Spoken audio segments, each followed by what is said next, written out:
we only had the two old horses, and they had plenty of space. So I kind of took over a little bit of their grazing land and started these big gardens, or just was planting all these different things. Just, how did you know how to do all this stuff? I didn't know anything. I just started.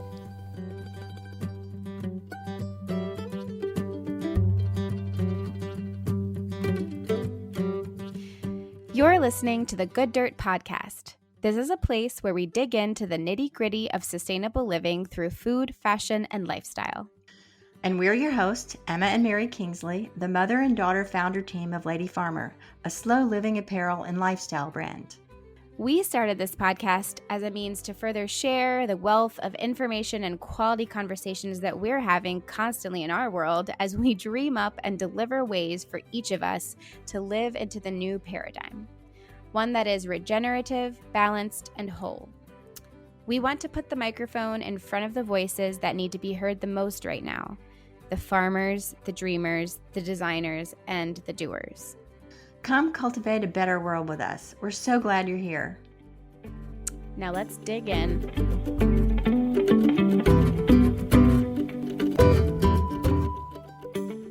This is Emma. I'm here by myself today to introduce this episode that's actually it's not really a solo show because it involves my mom and I, but it's just us two. No interview guest this week. Anyways, lots of things happening at Lady Farmer. We have the retreat coming up. We are launching this online community that we're really excited about called the Almanac. It'll be a subscription-based seasonal guide to slow living and really just a strong, vibrant community of people looking for healthier alternatives, more sustainable alternatives, and just seeking slow and simplicity in their life. And my mom and I are there to guide you and to develop awesome content. We're no experts at all, and we're definitely not perfect, but we do love community and we love meeting all of you. And so we're just really excited about this next little arm of our business. All of this might have something to do with why we've been thinking about Lady Farmer and our own journey in general, both personally and with the business. So I thought it might be a good idea to sit down and have my mom talk really candidly about her own journey to like a homesteader lady farmer lady out on a farm. So the purpose of our sharing her story today is really just to stress the fact that anyone, anywhere, can be a lady farmer. It's a lifelong journey and truly one that is never actually complete. In our own experience, what we've found is that it all boils down to decisions. Every day, all of our lives is full of decisions. Some really big, most really, really small, but all of them having some sort of impact on our own mental and physical health, on our communities, and ultimately on our planet. My mom and I envision a world where we are all empowered with the wisdom and strength of the lady farmer, the female archetype who cultivates a better world, and we are here to support you in this journey of decision-making your way into this more peaceful, beautiful, circular, regenerative, and ultimately sustainable world, whoever and wherever you are.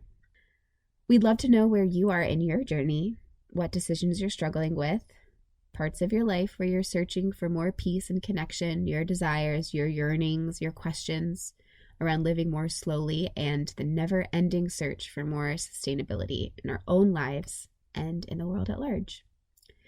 So make yourself a cup of tea, or if you're driving, relax and let my mom's really calm and soothing and comforting voice comfort you and hopefully inspire you.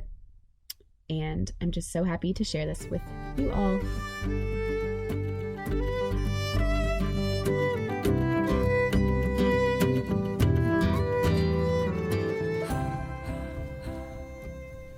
Okay. So, where are we? Let's tell everyone about where we're sitting. Okay. We are in this tiny little part of the attic it's kind of like a big closet, actually. Mm-hmm. It's got books. It's got all the children's books. It's got clothes, old pictures. Yeah, it's I guess it's our attic. Okay, so we are in the attic area of the farmhouse Yeah. that you got after a lifetime of dreaming about a farm. Yes. So I think what would be really interesting for people to hear about is like what we're doing up here and how we got here and why we're recording this right now. Okay. So, did you always want to farm? I did, for as long as I can remember. I remember when we were kids and, driving around in the car, like going on vacation or whatever. My mom would always make Dad pull the car over and exclaim over these beautiful views. And we would always like, oh, Mom, whatever. But I really came to appreciate like landscape and like just looking out on nature, looking out on trees and space and expanse and tell them where this was. You were in East Tennessee. Yeah, East Tennessee in the mountains of Appalachia, southern Appalachia. So I grew up in the mountains. I grew up looking at the mountains and running around the hills and all that. And I grew up really spending just all the time outside. We ran around all the time, in and out of the valley, the creek, across the fields. We just were pretty footloose and fancy free as kids, and as long as we showed up at the end of the day, everything was okay. So fast forward to your adult life and you can actually make your own decisions about where you want to live and what you want to do. Did you want to farm? Like, let's fast forward to like your early 20s. What were you like then? Well, I went to graduate school. I was living in cities, apartments, and it just was a whole different thing. You were pretty health conscious though. Yes, I was very interested in food and health, and so then life sort of took me in all these different directions, and I lived in big cities, suburbs. Yeah, so let's go to the suburbs. So you were like when you started having me and my brothers, you were like what, in your 30s? Yeah, late 20s, 30s, and we lived in a smallish town, but pretty quickly we moved to Atlanta and lived in the suburbs of Atlanta. And it was, when we first moved there, we were really attracted to the area because it was very out. It was very rural. There was lots of space. There was lots of open land. There was lots of wooded land. But this was the early 90s, and very quickly, before our very eyes, it came down, just started coming down for shopping centers, subdivisions. This was the boom. This was the .com boom, and land in the outskirts of Atlanta was fairly inexpensive, and it just transformed before our eyes. Like every year, the whole landscape looked really, really different. Made me really sad. I feel like it really affected me deeply to see all the woodlands coming down, to see all the shopping centers coming up. The fact that we had to drive cars to go everywhere. I walked. I always liked to walk. That was a theme of my whole life. And I did walk. I walked around the neighborhoods and stuff, but I really craved nature in a really big way. Oh, I'll interject here too. I have a memory of you in that like time in the like late 90s, living still in the suburbs. You were like always on a quest for I don't know if it was like a farm specifically. It was definitely like a nature house. It was like you always wanted to get a house that was closer to the river, where you could just walk out the back door and like be on the river. We were like always driving to places to look at places, or like we would drive up to North Georgia to look at places in the mountains. You like almost sent us to the school in the mountains because you like wanted to move there. Yeah, it was this a quest. Yes. It was a quest. It truly was a quest. And for us, it was always like, oh, mom's just like, okay.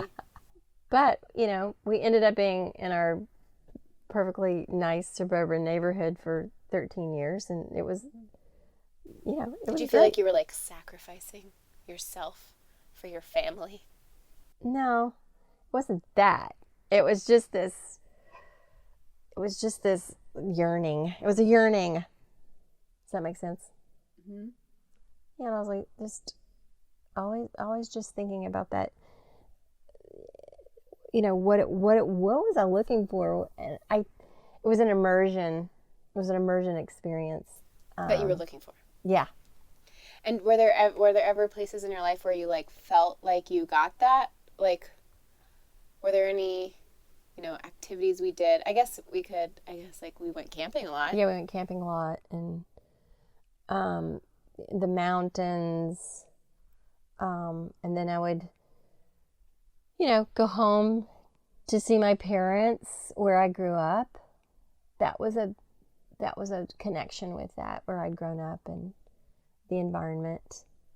Well, tell me about like your relationship with like food at this point. Like, did you find connection to like the land and nature through food? Were you aware of that? When we were living, you know, in the 90s, you guys were growing up. Everybody had their activities. Everybody, you know, we were really busy and all that. And those were the years that they had the food pyramid that said, you know, everybody needs to be eating all these servings of grains and low fat. And I was going by that. We're really trying to eat right, you know, whatever right was.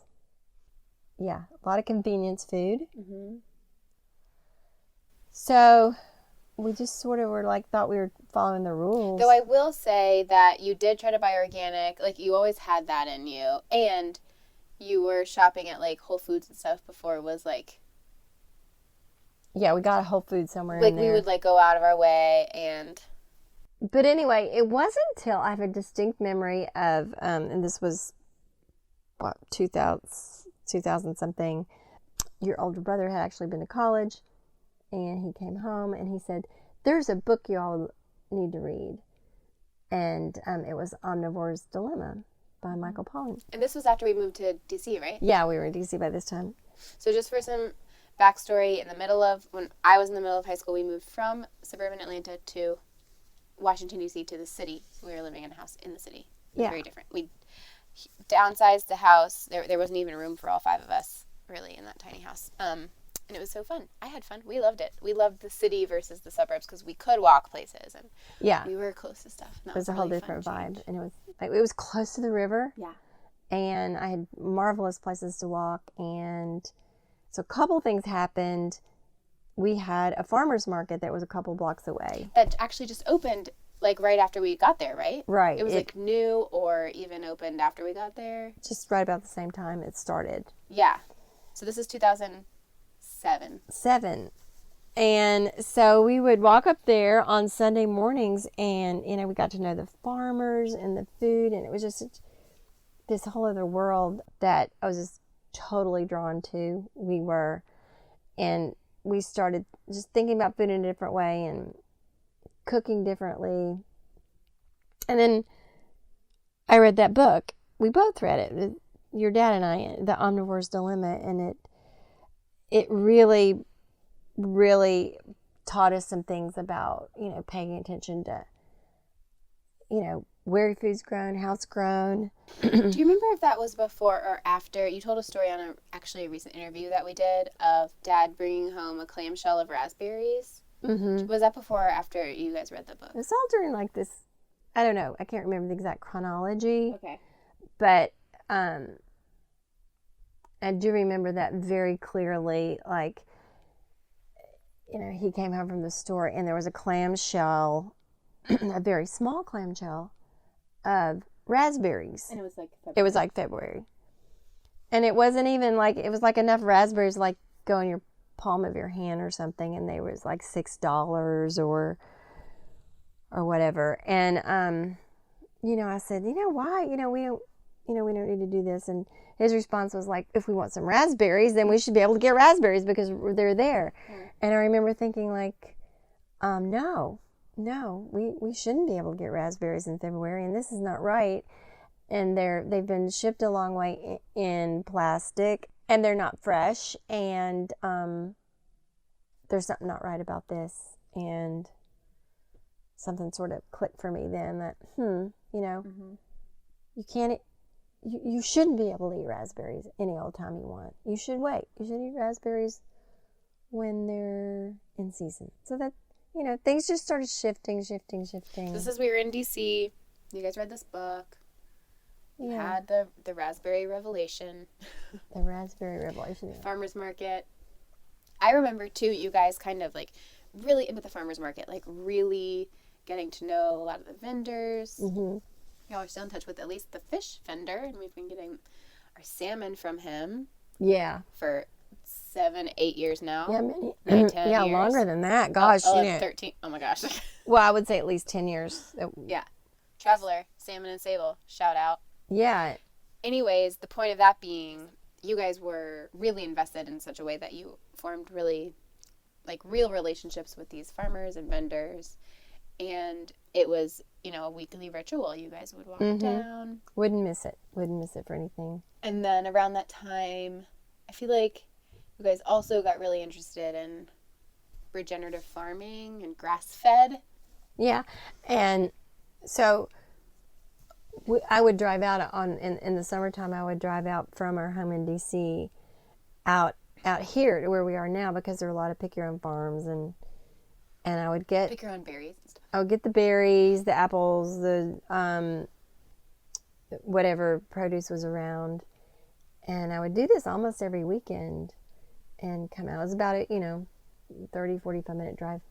At one point, it was in June. It was a beautiful June day, and I was coming to get blueberries at the organic blueberry farm. It was right up the road from where we live right now. And I thought, there must be something for sale out here. I bet there is.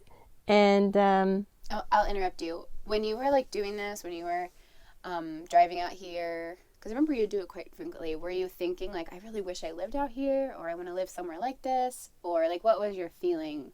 Like, why did you keep coming out here? I was drawn to it. I was drawn to it just like, like I had been all my life, the space and the land and the rural feel of it. Mm-hmm.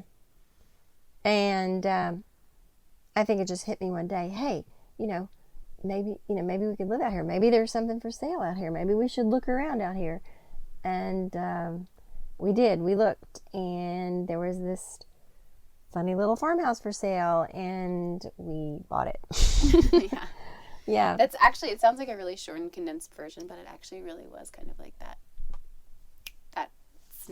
It kind of was. Clicked. It kind of was. It was crazy. It was like you weren't looking for it. Like you weren't meaning to do it, but it also and it didn't seem to make sense on paper at all, but it just sort of made sense. It was yep, this is the farmhouse. I don't know. So now you bought this farmhouse, and so Dad actually, he was still working in the city, so his commute actually got longer, but it was worth it, I think, for him, for the lifestyle. Yeah. And you just moved out to this, we're not exaggerating, falling down, decrepit farmhouse where there wasn't a real fence, and there were 2 antique living horses that were abandoned. Yeah. All of these things. And you just sort of moved in. There was a ghost. There was a ghost. Yeah, it's I feel like I'm playing. Yeah. I did. I feel like it's a playground. Yeah.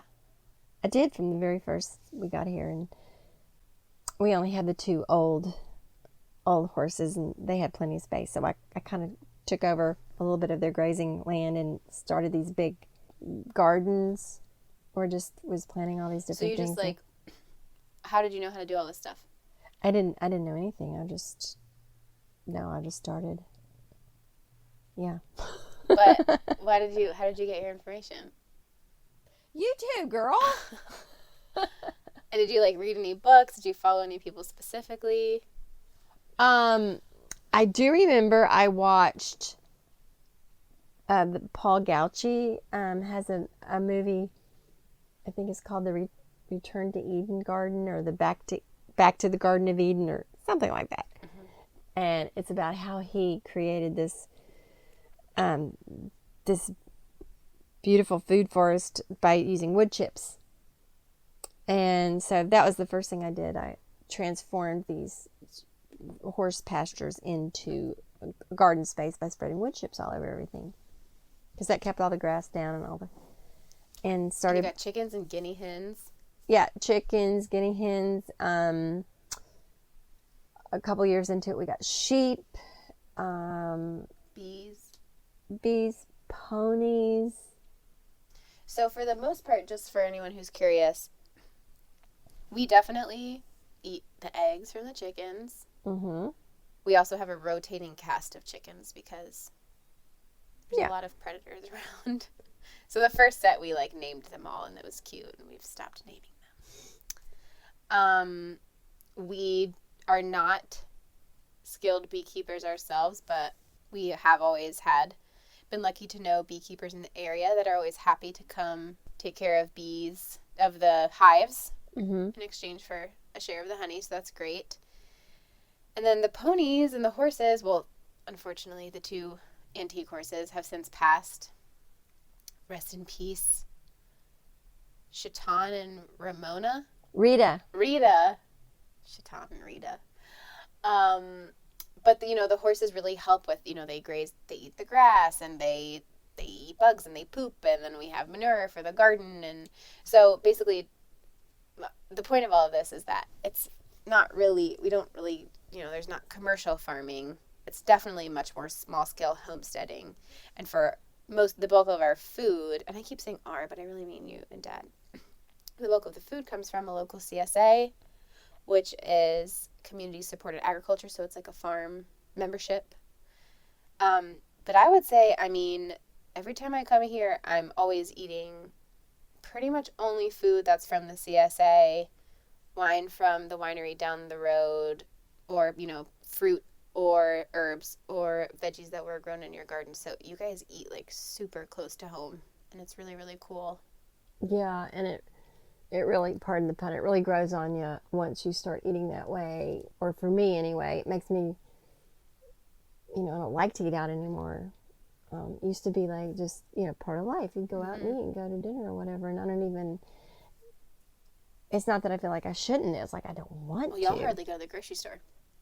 Yeah, barely. Do you say, even though you eat like way higher quality food, like, do you feel like you spend more money on food, or like do you have an idea, like your food budget? Should probably make a spreadsheet or something and compare the costs. But we do pay for this farm membership, this CSA.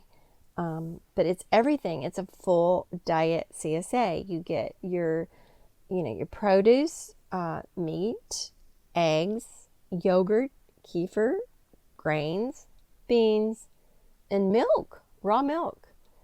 And I do believe that with all of that we get there at the CSA, that we do spend less money.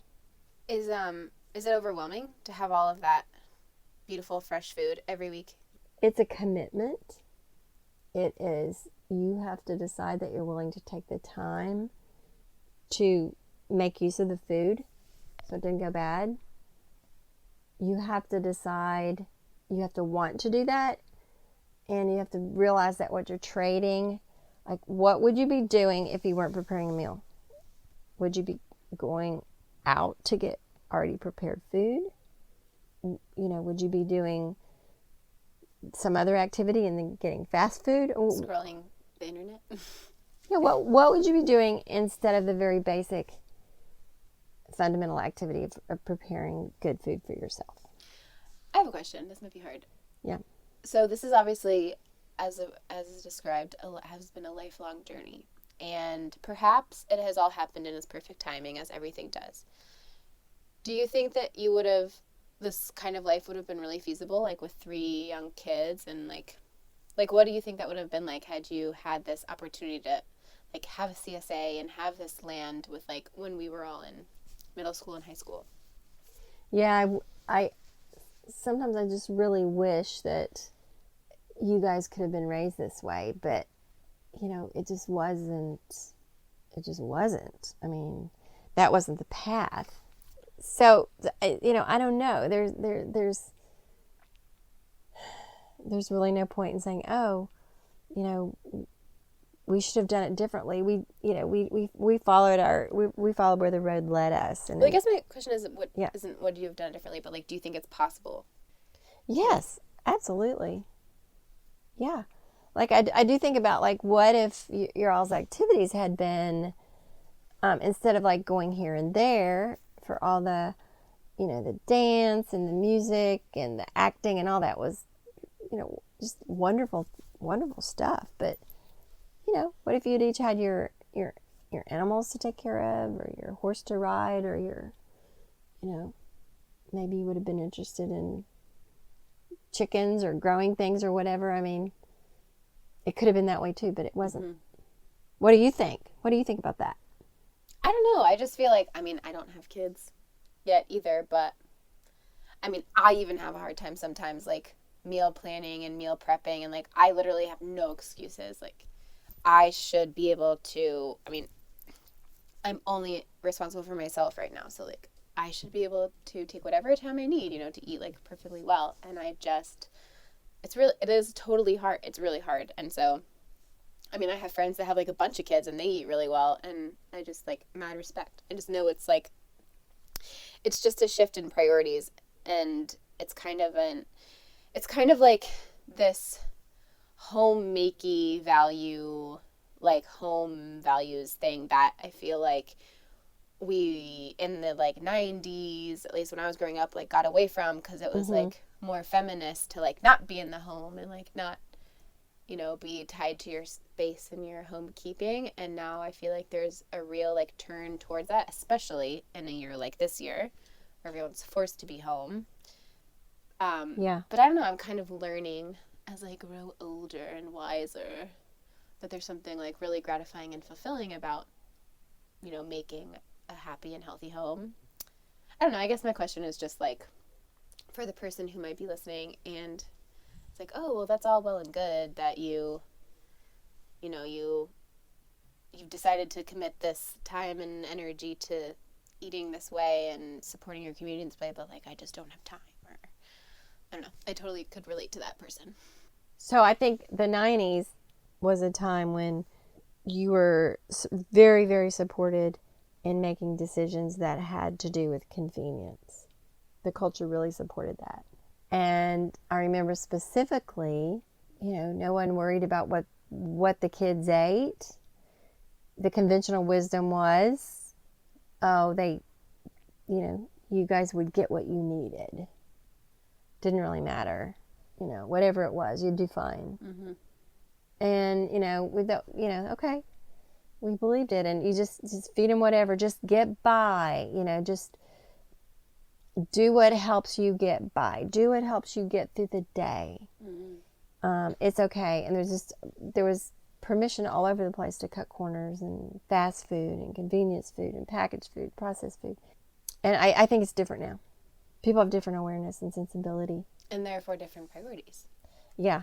And so much coming out now about real ways that science is showing us how the processed foods are affecting us as a population, not only as individual kids with allergies and conditions and all this other stuff, but as a whole population. Mm-hmm. So things have definitely evolved there. There's an overall awareness of it, and when you do start paying attention to that, then your lifestyle has to change. You have to make time.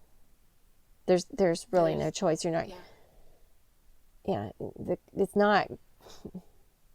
I mean, the alternative isn't like, it's like not a question, right? Yeah, it's not that good food can't be simple. Right. It's not Right, that. that's a good point. You just have to To be a little more creative. aware, Yeah. and you have to decide. Yeah. You just have to decide. I think the point is that, I mean, we haven't even gotten to the clothing or No. any other aspects of really what we've explored at Lady Farmer and what we even started Lady Farmer for. But I think that I wanted to hear you talk about this kind of progression in your own journey, because I think it's really helpful for people, and also really inspiring, but helpful for people to understand that this kind of lifestyle choice or choices, or it is a catalog of different decisions to be making. It doesn't just like happen overnight. It's very it's a Progression. progression. Yeah, I was going to say progressive. I guess it is progressive too. It's a progression. It's an evolution. And it's like, I don't want to put words in your mouth, but like, I don't know, 15 years ago, could you have pictured like this is what you would be doing? Oh, I would have been so delighted. Yeah. Oh, yay. But I want to go back and put the whole thing in a context of my whole life. So when I grew up in the 60s and the 70s, I lived in a small town, and pretty much everybody had their own garden. Or a lot of people did. I won't say everybody did. And we didn't have a vegetable garden. My mom always grew flowers and stuff, but enough people had gardens so that there was just always a ton of food around. I mean, you just got it. You know, enough of your neighbors had it, and they had extra tomatoes and squash and all that stuff. And my dad's patients paid him in produce. Neighbors would leave bags of stuff on your porch because they didn't know what to do with it. Beans, everybody had a ton of green beans. And this was just summertime. It was just part of summertime that everybody had a bunch of garden stuff. And so there's really no shortage of local produce around, and that's the way we ate. That's the way everybody ate. And I remember I have just a really vivid memory of these things starting to pop up. These foods, these things in boxes, cake mixes, instant pasta salad. I remember that one in a box. And I always give this example, the Jello 1, 2, 3. Mm-hmm. You would mix it up and it would turn into the 3 layers through some sort of chemical magic, and we thought we were delighted by that. Cool Whip, instant breakfast, all these things I remember as they came along, and we thought we were also enamored with them because they were quick, they were convenient, they tasted good, they were novel. It was just fun. So, fast forward, 50 years, and all of this emphasis on convenience and processing, and taking more and more away from the real food that we ate when I was a kid. And I just feel like I sort of lived through that transition, mm-hmm. From real food to convenience food. It was right. My coming of age kind of paralleled that exactly. Yeah, and your kind of later adult life journey is like getting back to the real food. Right. Yeah, and that has involved a lot of self-educating and making decisions. Oh yeah, awareness is everything. And then also educating other people, which is a huge part of what we do at Lady Farmer, and also even outside of Lady Farmer, the amount of people that come through these farmhouse doors and then go sit through the kefir talk. It's amazing. So that's that's a podcast for another day. Yeah, the kefir. But yeah, so I don't know. I just kind of wanted to chat a little bit about your personal journey and sort of how you got here. And is there anything else you want to say in this particular context? Oh, there's so much I could say. We'll just have to do it again. What's something that you would say to someone who's listening from wherever they are, from a car, in the city, in the suburbs, if they already have a homestead, they just moved out to the farm and they're lost and confused and overwhelmed, and or something's just not fitting with their life and they want to be closer to nature, and all the things that you felt, what words of wisdom do you have to impart to that person? Oh, just one step at a time, one thing at a time. Just follow your intuition and just, be steady. Yeah. Be patient. Well, thank you, Mom. Thank you. That was fun. We'll do it again. Yes, soon.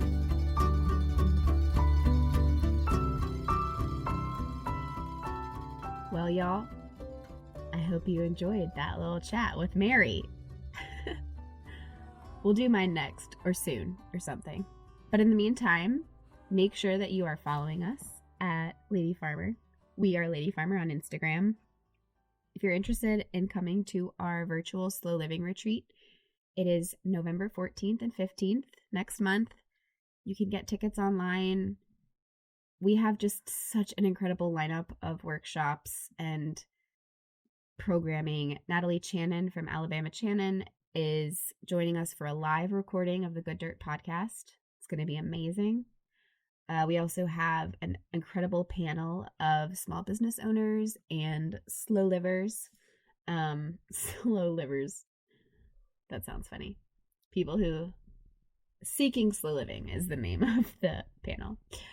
So yes, tune in to our retreat programming, and also stay tuned for that community, the Almanac that I mentioned at the beginning of this episode. Anyone who joins us at the retreat will kind of be an inaugural member of this community, and so it's included with your retreat ticket, which is amazing. It's a really incredible deal. Anyways, head to ladyfarmer.com to learn all about the retreat and the Almanac, and drop us a line at thegooddirtpodcast@gmail.com. Oh, and rate and leave a review if you feel so called. We really appreciate it, and it helps other people find our little show. All right. Talk to you later, guys.